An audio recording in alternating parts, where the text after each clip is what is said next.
before he was within range. He would start to throw a punch as his legs were carrying him in.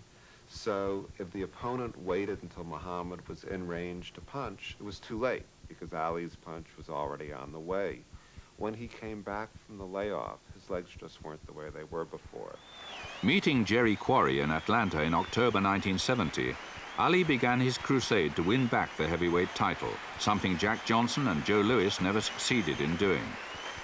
In the third round, he threw a right that opened a deep gash above Quarry's eye, and Ali gained a technical knockout victory.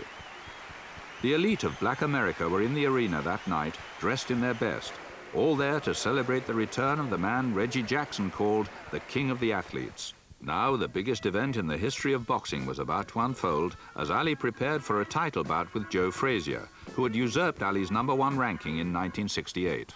Well, I like Joe Frazier because he'd been fighting regular for 3.5 years, while Clay had laid off for 3.5 years. The fight can go 15 rounds, Frazier still can win, but I think Frazier can win by knockout anywhere past the 5th round. This is just another night for me.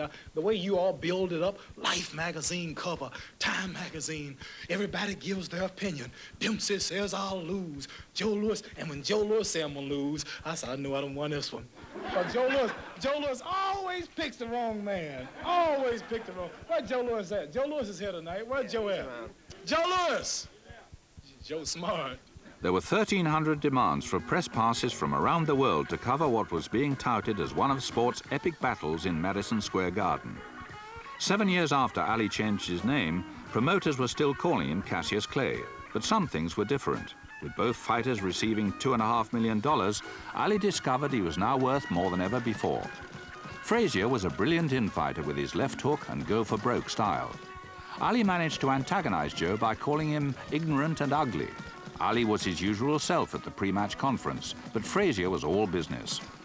With lefts and rights, they just keep his head going, and he comes in real bullying, and he keeps taking them. Needs a man that can keep it up, so in shape. Keep sticking and moving. I'm cool, man. Yeah. I'm ready for this one. It was the first time in history 2 undefeated heavyweights met for the championship. Like Rocky of movie fame, Frazier had developed upper body strength working in a Philadelphia meatpacking plant, and it showed when he decked Ali with a pulverizing left hook to the chin. Ali's evasive tactics saved energy, but they cost him points. At the end of 15 rounds, Frazier was the winner by a close decision. Both fighters were so battered they had to go from the ring to the hospital. After the fight, Ali was philosophical, and Angelo Dundee was still in his corner. I tell you, I'd be a hypocrite if I thought we didn't win. We did win, I thought. So I can't be more clear. I know what you're talking about. Well, do you think you were... I thought the kid won. I can't be more objective. You agree with that class? I'm not a con artist. Yeah. I thought we won. I lost, and I think I won on points. If you look at Frazier's face and look at mine, there's no comparison. I'm sure I hit him 3 times more than he hit me if you watch the film. I think the majority of the crowd was for Ali at that first fight, and that if Ali had legitimately won the fight, he would have gotten the decision. I really think he would have. Ali's rivalry with Frazier, comprising 3 momentous bouts, proved to be the centerpiece of his career and one of sport's all-time great duels. 2 years after the first bout, Frazier's tenure as champ was stopped by George Foreman, but Ali had to wait another year to avenge his loss to Joe.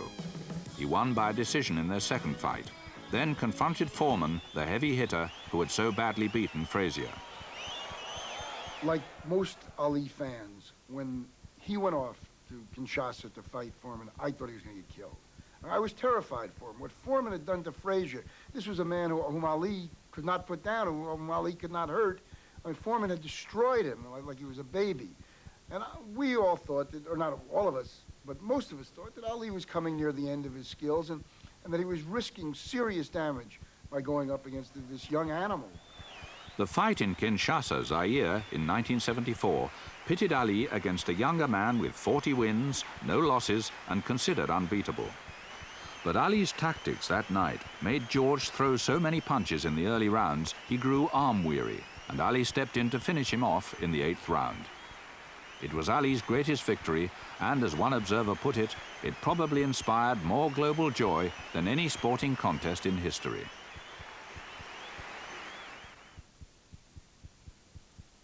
The greatest fight of all time started from scratch. 4 years my job was taken, wasn't allowed to fight, came back and beat Joe Frazier. Then I beat Ken Norton.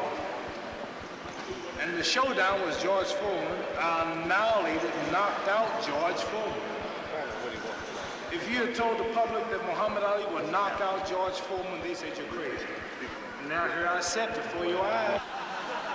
Ali went to a Muslim country and was in his usual form drumming up support. For Joe Bugner, you root against Malaysia. When you challenge Muhammad Ali, you challenge Malaysia. When you root for Bugner, you root for the enemy of Ali.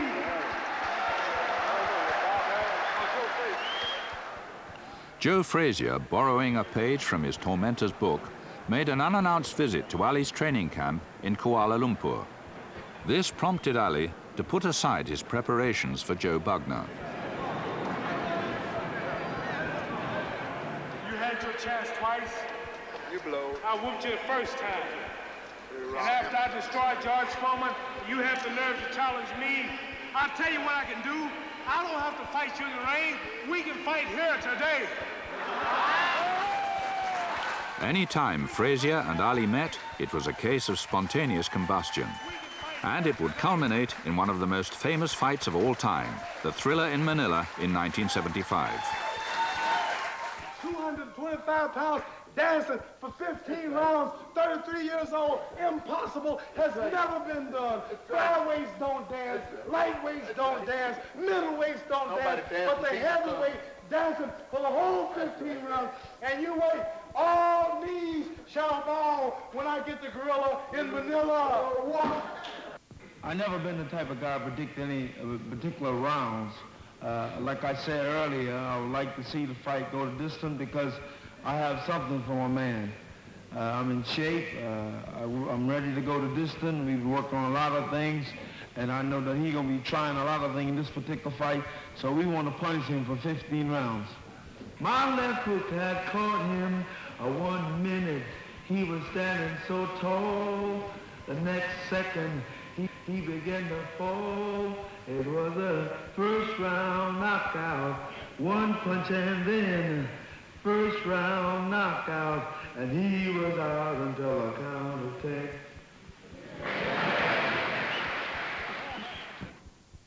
Ali and Belinda had 4 children together, but there were strains in the marriage by the time of the bout in the Philippines. Mariam was the oldest child, born 10 months after the wedding. Then came twin girls, Rashida and Jamila. And finally, Muhammad Ali Jr. The last straw for Belinda came when back in the US, she heard that another woman was traveling with Ali to the big fight. I was covering the fight for the Today Show. I was working at NBC. And we had set up this interview. It was very early in the morning, like maybe 6, 7 a.m. in the morning. And word came that his wife, Belinda, had arrived at the airport and that she was coming to the hotel. We knew that Veronica, his next wife, was, if not living in the same suite, she was at least somewhere nearby. Belinda came in the door, and he stood up, greeted her, and the two of them disappeared into the bedroom without a word to any of the rest of us. Loud noises, yelling one might call it, emanated from the bedroom. At which point, Angelo Dundee turned to me and said, "I think we should go get a cup of coffee." And I said, "That sounds like a terrific idea." So we went downstairs to the coffee shop. We had coffee. We came back upstairs about an hour later. Peace, quiet, no sign of Belinda, and Ali came out and finished the interview. That confrontation resulted in a divorce, paving the way for Ali to marry Veronica in 1977. Ali's mother and father were on hand for the wedding, a lavish affair held in Los Angeles. The marriage to Veronica would last 9 years, and the champ would have 2 more daughters. Boxing experts call the Ali-Frazier fight in Manila one of the greatest bouts of all time. a seesaw battle in which both fighters were rocked with thunderous blows, yet stayed on their feet. By the 14th round, Frazier's left eye was closed.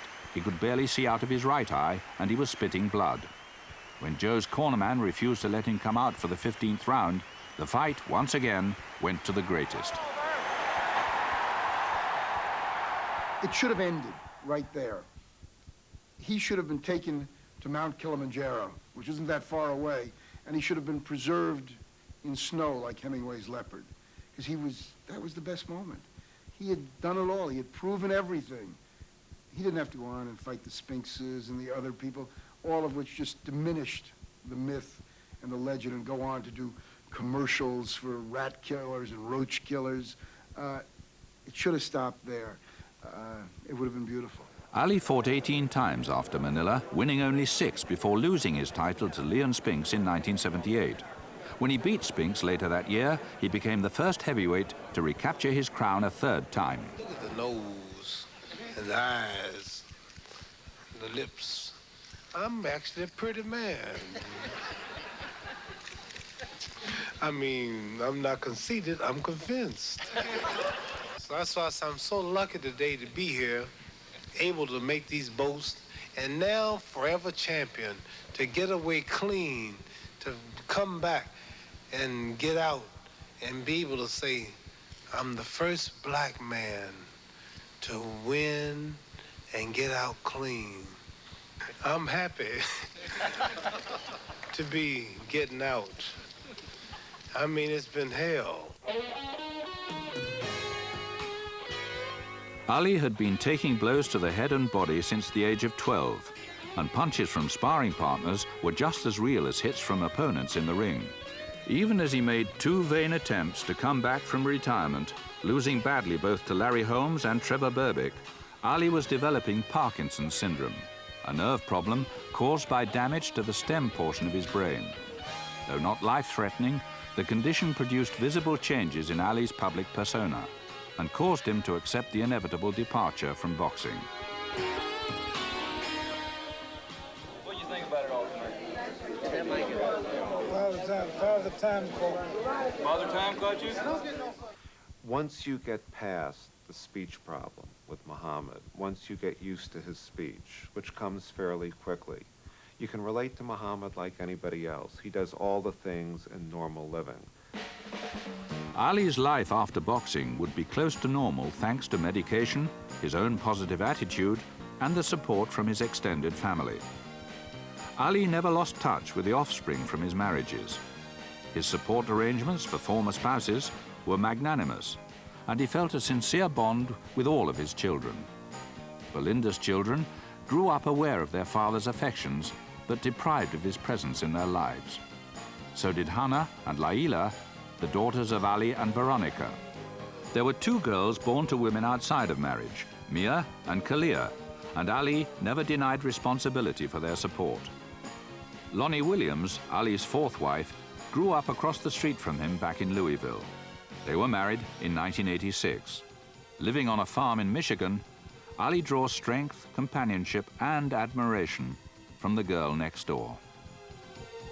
Muhammad's wife said something to me when I started writing the book, and I think it's true. She said, the moment I think I understand Muhammad completely, he turns around and does something that proves me wrong.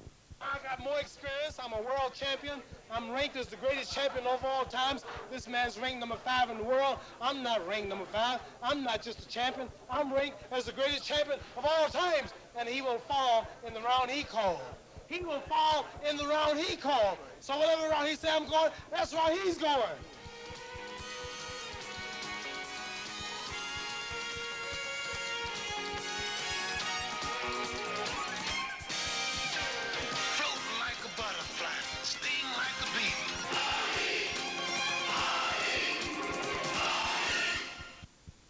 I feel old physically and young mentally.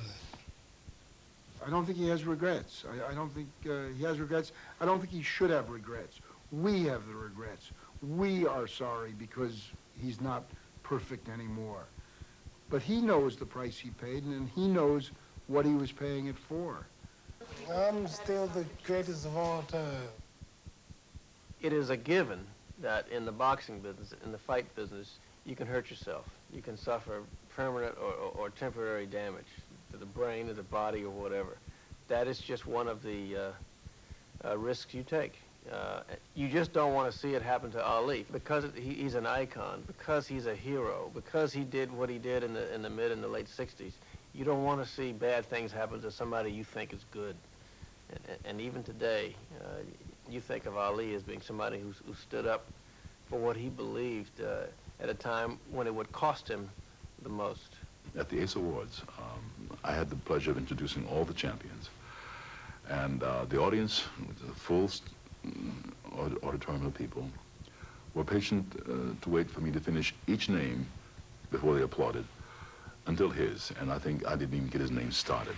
He won the heavyweight championship 3 times, and he may be the most popular boxer of all times. Here's the immortal Muhammad Ali.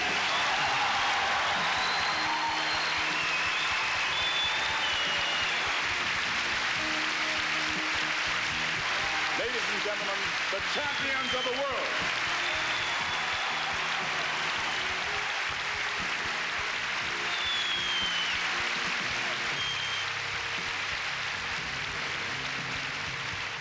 Sakatoa. Next Friday's programme profiles Jimmy Hoffa, the infamous leader of the Teamsters, who was believed to have been murdered by the Mafia in 1975.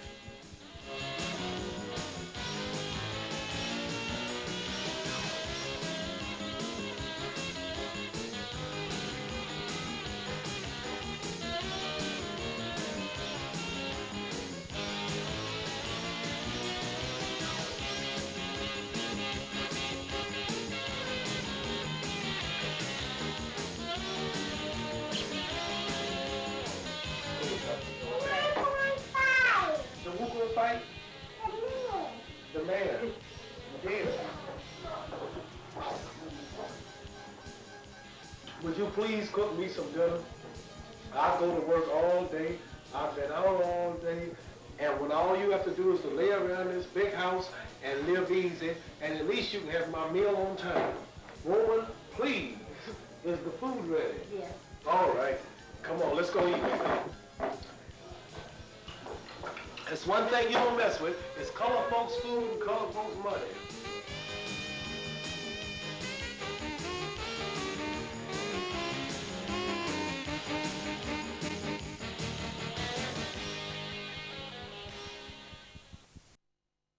Good evening, ladies and gentlemen, and welcome to another boxing big night out here at the Ulster Hall. And once again, let's hear applause for our sponsors, Smirnoff.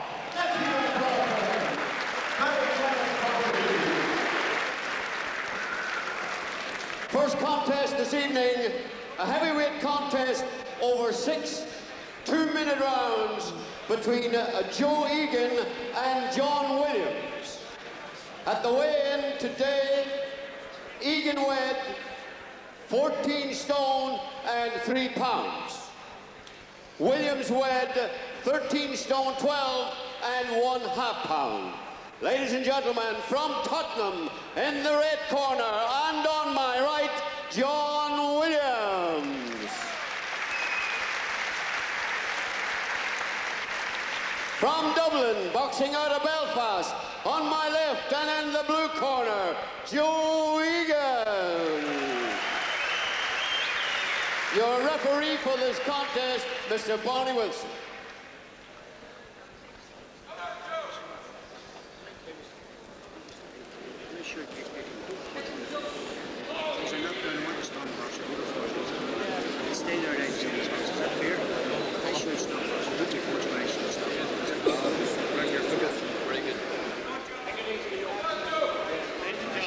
Seconds out, round 1.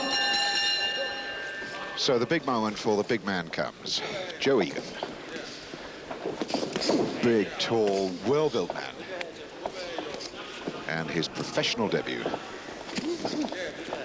Joe Egan against a towering cruiserweight come heavyweight John Williams. John Williams, 6'2½".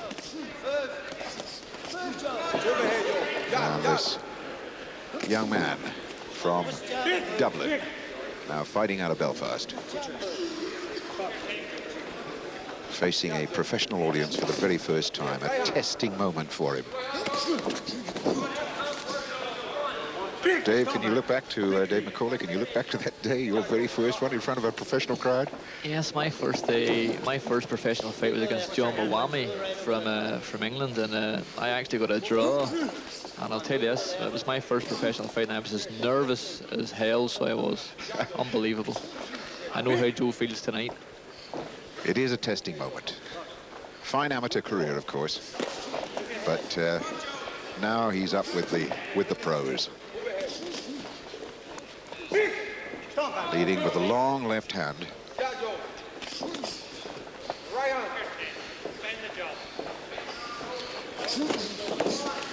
Williams already showing that Joe, a little to learn. Coming away out of that left hand, and Barney Wilson decides that it's time for Williams to be told that he must keep his head up. Williams ducking away under the straight left jab, but Egan gets it through there.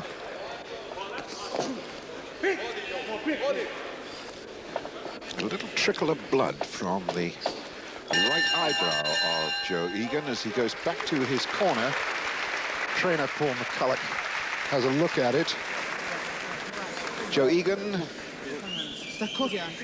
professional debut, that's an Irish super heavy title. He won in '84 and then '87, '88, '89, the Irish heavyweight champion. So he comes in with very, very good credentials. And they're a little worried with that eye. John Williams, a pro. She watches me every... Still, I can't help thinking about what she said. I don't like being threatened. Wouldn't take too much now. Hasn't had too much action in the last... We had this morning, so I asked Sandra what she thought Madeline might do if someone crossed her. What? Man of experience, the right man to test Joe Egan.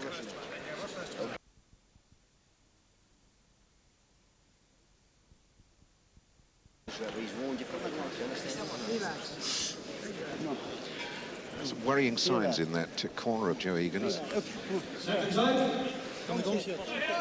appears to be a tiny cut on the right eye and a fairly heavy lump under the left eye. Williams was given a stern warning in that first round a couple of times to get his head up. It might very well be that one of those accidental clashes of heads have just opened a tiny nick to Egan's eye. Well, Williams got warned then by Danny Wilson, but Egan has got to learn in the program, you've got to protect yourself at all times. No way that you can turn your back on anybody.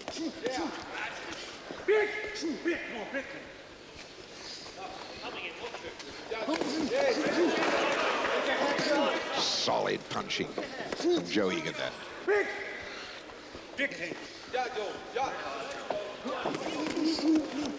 Caught Williams high up on the head with the left and a good shot to the body with the right.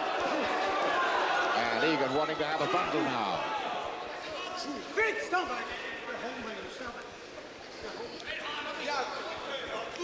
Oh.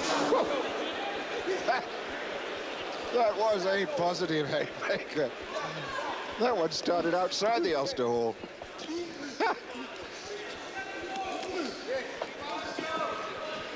Mr. Williams was rather fortunate that there was no connection there, Dave.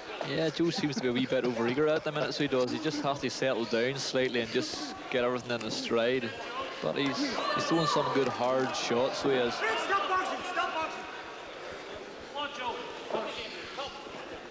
Well, he's certainly gone a little bit right-hand crazy at the moment. And Williams has been hurt. His hands have dropped down a bit. Oh, Egan walked onto a solid left hand from Williams then. Well, Egan's a genuine, honest fella. Goes boring in behind those big punches. He's taken a couple of shots on the chin, and his face is showing a few marks.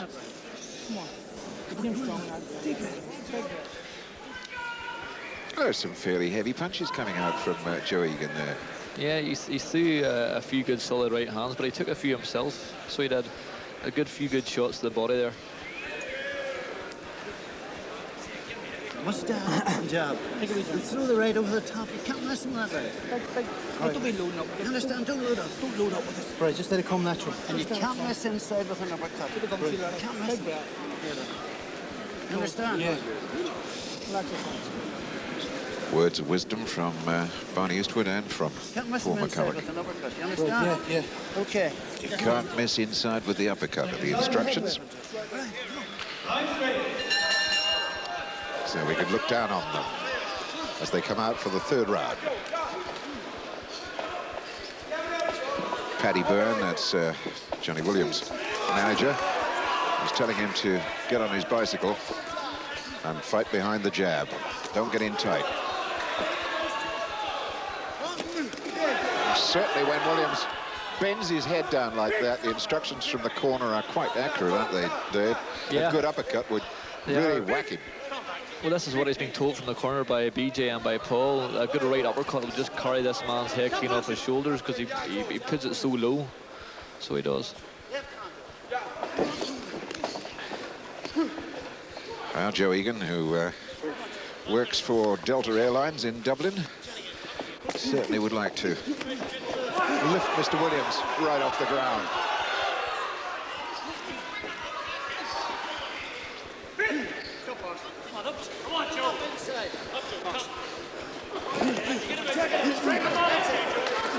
Yes, if Joe would let that right hand go upwards from around about the knee area, John Williams would not know what day it was.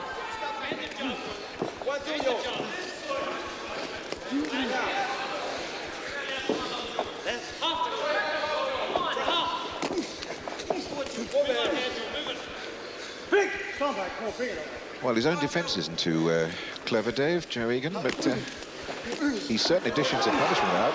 Joe holds his arms in a peculiar way, so he does. It's like as an old-fashioned type of fighter. He holds his arms across his chest. He doesn't bother him up above his head, so he doesn't, and he takes an awful lot of punches to the head through having a defence the way he has. As you can see there yourself, yeah, they're like folded arms. They are.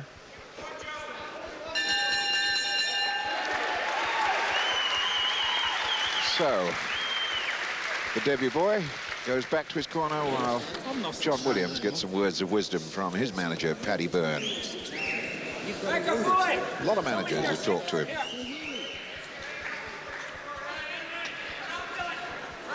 And Egan is catching his man all right with these shots, but there you see that he's taking shots on the chin himself unnecessarily. I think it's something that his camp will have to work on if he's going to make progress as a professional heavyweight. A good defense.